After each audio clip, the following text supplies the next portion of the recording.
hier mon nouveau planeur du site AliExpress que j'avais commandé donc au format A5, et puis je me suis dit que ce serait la bonne occasion de faire une vidéo sur comment bien débuter avec son planeur, parce que c'est vrai que je vois souvent des personnes soit qui m'envoient des messages ou qui écrivent sur des groupes Facebook qu'elles ont donc acquéri un planeur, qu'elles ont commandé un planeur, qu'elles ont craqué, et puis une fois qu'elles le reçoivent, en fait, bah, du coup elles savent plus comment faire, comment le décorer, comment commencer, quel matériel utiliser, quel matériel acheter, pas acheter. Donc, je me suis dit que ce serait peut-être l'occasion de vous donner ma manière de faire, enfin de vous donner peut-être quelques idées et puis un petit peu d'inspiration pour commencer un planeur. Voilà.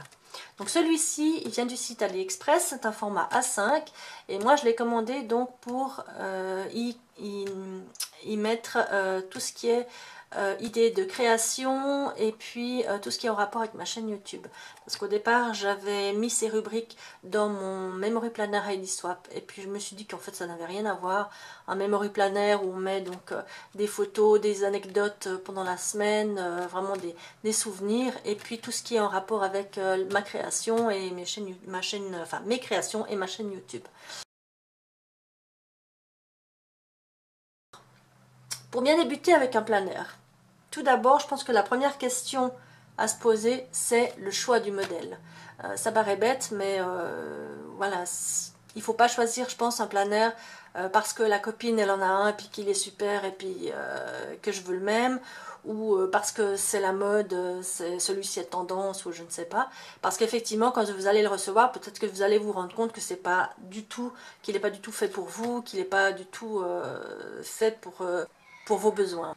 Alors, le choix du modèle, donc déjà la taille, il en existe en format pocket, donc vraiment tout petit, en format personnel, comme par exemple celui-ci qui est un Kate Spade, ou celui-ci qui est un Color Crush.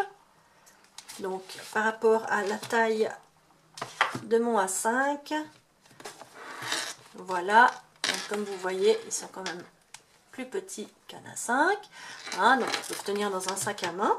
Alors, le choix par rapport à la taille et au modèle, eh bien, posez-vous la question, est-ce que je vais le trimballer tout le temps dans mon sac à main? Ça veut dire qu'il faut qu'il soit quand même assez solide. Est-ce que je vais le garder à la maison? Qu'est-ce que je dois mettre comme information? Est-ce qu'il doit avoir des gros anneaux, des petits anneaux? Voilà, donc toutes ces questions, il faut vous les poser avant l'achat d'un planeur. Et puis bien sûr, bah, la question du budget aussi. Parce qu'un planeur comme celui-ci, donc en A5 qui vient de chez AliExpress, si je ne me trompe pas, il vaut 17 $. Vous avez les Color Crush, donc comme celui-ci, qui sont aussi dans des prix assez abordables. Ils les font maintenant en format A5 d'ailleurs. Il y a donc ce genre de modèle, celui-ci qui est un Kate Spade en rose gold, qui est assez connu effectivement, mais qui est aussi très cher, hors de prix, qu'on trouve maintenant notamment sur eBay. Et vous avez aussi des modèles comme les Happy Planner par exemple. Alors ça, je ne peux pas vous les présenter parce que je n'en ai pas, donc voilà. Il faut savoir que selon les modèles, les anneaux seront plus ou moins larges.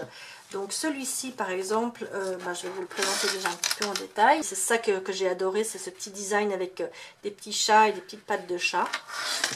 Voilà, donc il est pareil des deux côtés. Enfin, il a une ouverture magnétique en fait, hein.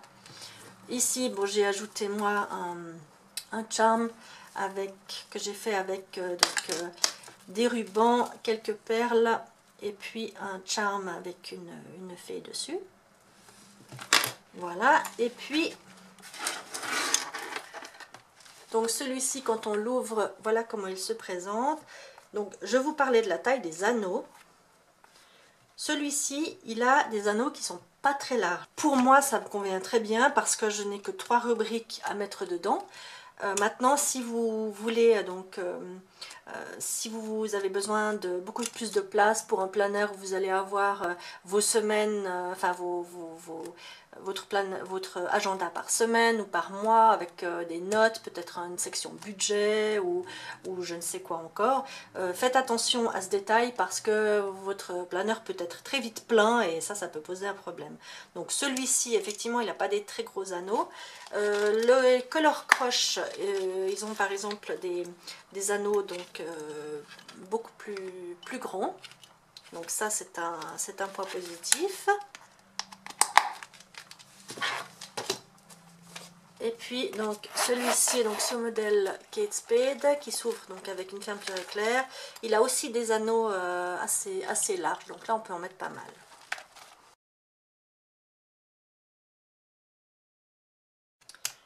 Voilà, donc une fois que vous avez bien porté votre choix sur votre planeur, vous allez donc choisir les rubriques qui feront vos intercalaires.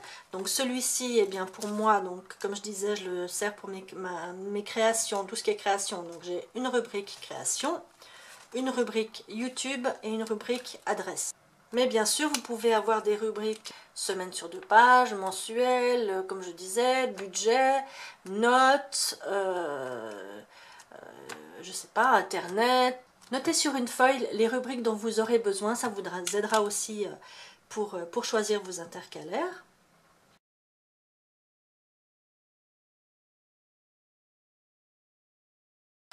Ensuite, alors moi j'aime bien choisir un thème de déco, donc mais ça c'est facultatif, hein, c'est personnel. J'aime bien en fait que mon agenda est un thème, autant dans les couleurs que dans le thème lui-même. Donc j'ai fait des thèmes avec Gorgeous, j'ai fait des thèmes plus fleuris, enfin voilà. Et celui-ci, bah, évidemment, comme il a un design de petits chats et de petites pattes de chat, je suis partie un petit peu plus sur un thème de chat logiquement. Donc je l'ai décoré avec des sticky notes ici que j'ai faites moi-même. Je vous noterai le lien de ma vidéo en barre d'informations où je vous explique donc comment faire les petits sticky notes soi-même, que j'ai simplement je fais tenir avec un trombone. Ici c'est un die cut que j'ai pris d'un kit qui vient de chez Jiffy. Ce sont des petits kits comme ça avec tout un tas de petits die cuts. Donc, sur lequel j'ai simplement collé une petite bannière où j'ai écrit avec un stylo argenté Let's Create. Et puis j'ai fait un petit trombone ici avec un chat.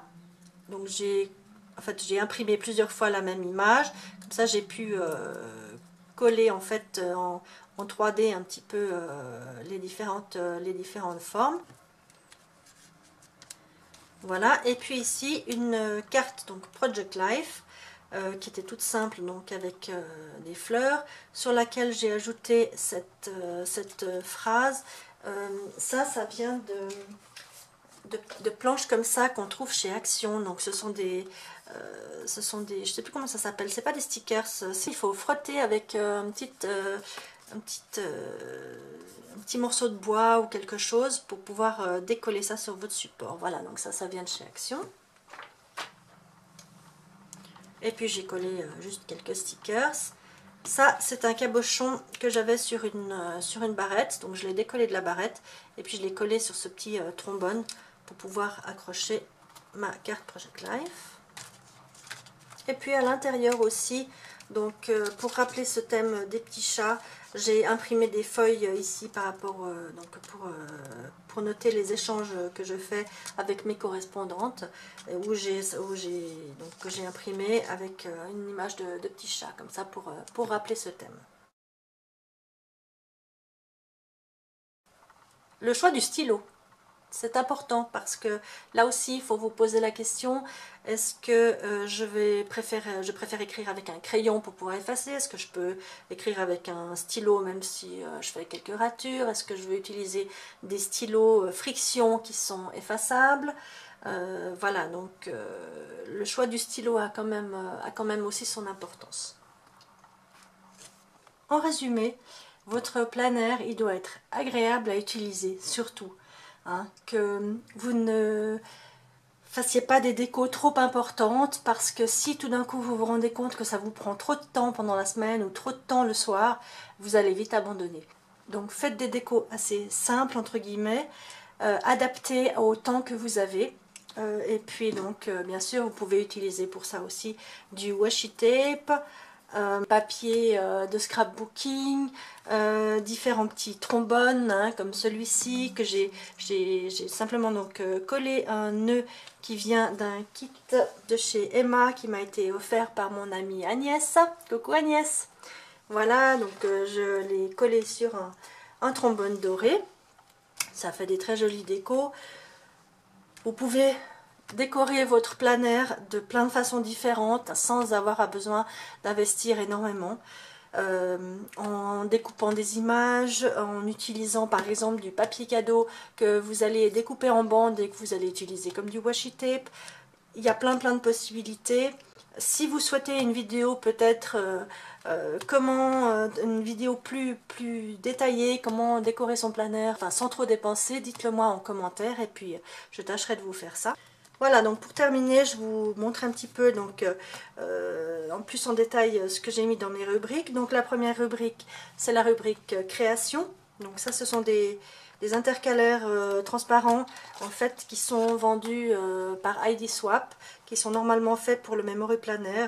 J'ai juste eu à perforer enfin 2 trous en plus et puis on peut facilement le mettre dans un planner avec 6 anneaux. Voilà, donc j'ai imprimé des pages comme ça pour noter les échanges que je fais, donc les échanges de pocket letters, de flipbook, de cartes, de petites enveloppes surprises, etc. Ici, ce sont des photos pour m'inspirer un petit peu, donc que je trouve la plupart du temps sur Pinterest ou quand je vois une vidéo sympa, simplement j'imprime une petite photo pour, voilà, soit pour m'en inspirer ou pour me donner quelques idées. Ici, les commandes que j'ai pu passer. Et puis, des idées de bricolage, des idées pour mes flipbooks, pocket letters, pour les cartes de vœux, pour des embellissements, voilà. Quelques sites favoris, il faut que je rajoute, là sur la liste qui n'est pas complète. Rubrique suivante, donc c'est la rubrique YouTube. J'ai imprimé ces pages depuis le site Etsy. Je vous mettrai aussi le lien de la vendeuse en barre d'informations. Elle fait des inserts pour les planeurs qui sont absolument adorables. Vous avez plein de thèmes, vous avez des thèmes kawaii, vous avez des thèmes Erin Condren, vous avez des thèmes comme ça, un petit peu inspiration Webster Page, en A5, en Personal et même en Pocket. Je vous invite à aller voir sa boutique, vraiment elle fait des trucs très sympas. Donc ça, ce sont des pages que vous imprimez vous-même, donc vous achetez en fait les documents PDF et puis vous les imprimez vous-même. Très honnêtement, en tout cas c'est très bien fait. J'ai imprimé ça sur une page A4. Comme vous voyez, c'est du recto verso, donc ensuite vous tournez votre page, vous imprimez l'autre côté et ça se met exactement au bon endroit. Vous n'avez plus qu'à découper autour, franchement c'est très sympa. Donc voilà, donc j'ai imprimé ça pour pouvoir noter les vidéos YouTube que je vais faire durant le mois. Et puis derrière, peut-être des idées, voilà, quelques inspirations, et puis peut-être du matériel à acheter. Et puis des pages comme ça, simplement, des pages lignées, simplement, pour que je vais utiliser comme page de notes. Et puis donc, ma dernière rubrique, qui est la rubrique adresse. J'ai de nouveau imprimé donc quelques pages comme ceci pour noter donc les adresses de mes correspondantes et de mes amis sur des groupes Facebook. Ici donc une pochette pour mettre des cartes de visite. Ça, c'est une pochette Filofax, donc qui est adaptée aussi, en tout cas ici à ce planner là, où vous pouvez donc ici mettre à l'avant 4 cartes de visite et puis 4 encore à l'arrière. Voilà, donc ça, ce sont des boutiques que j'aime bien visiter, que ce soit sur Little Mercery, sur Etsy ou bien sur d'autres sites. Et puis à la fin, j'ai juste rajouté une pochette comme ceci, où je vais mettre différentes petites notes, ou peut-être quand je reçois des paquets ou des enveloppes, je découpe simplement la partie où il y a l'adresse de la personne, que je glisse là-dedans, comme ça je sais que je dois répondre à cette personne ou lui envoyer à mon tour une petite enveloppe. Voilà. Et puis donc à la fin du planeur, vous avez encore une pochette ici, une ici, je pense qui sert pour mettre un bloc-notes. Je ne sais pas si je le mettrai encore. Voilà, cette vidéo est donc maintenant terminée. J'espère qu'elle vous aura plu, qu'elle vous aura donné des idées et de l'inspiration. N'hésitez pas à aller voir, notamment sur Facebook, il y a énormément de groupes pour les planeurs, que ce soit Filofax, Kate Spade ou tous les planeurs possibles, en français, en anglais, dans toutes les langues. Ça vous donnera vraiment des bonnes idées de déco, d'achat. Il y a aussi des groupes qui font des ventes donc de planeurs d'occasion où vous pouvez trouver des planeurs très sympas avec des prix un petit peu plus modestes que parfois en boutique ou en magasin. Et puis je profite aussi de cette vidéo pour vous remercier de votre fidélité. J'ai passé maintenant grâce à vous la barre des 3000 abonnés. Je vous remercie sincèrement du fond du cœur pour une fois de plus pour votre gentillesse et pour tous les messages que vous pouvez me laisser. J'essaye de tenir compte de vos demandes de vidéos. Je sais que j'en ai encore plusieurs à filmer, notamment une vidéo sur justement mon Memory Planner ID Swap. J'ai pas oublié, je le fais dès que possible. Voilà. Je vous souhaite à tous et à toutes une très bonne semaine et puis prenez soin de vous. À très bientôt. Bye bye.